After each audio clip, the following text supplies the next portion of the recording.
life, everyday, late at night, not okay.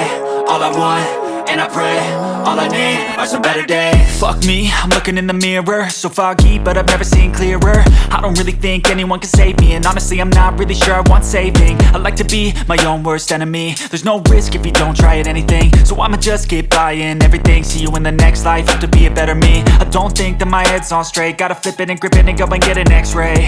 What's wrong with me? I just feel weight pushing on my chest and it squeezes till I suffocate. Better change my mindset, meditate. It's pretty cool that I'm alive and have better days. I could walk, see, hear, I should celebrate. Think I could change my mind, maybe elevate. Living life, everyday, late at night, not okay.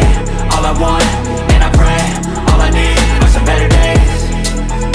Yeah, all I need are some better days. Cause all I want, and I pray, I believe in the better days. I'm kinda stuck between a rock and a hard place. Do I work hard or live at my pace? You're only young once, yeah that's all great, but I also want a future where I'm okay. Living life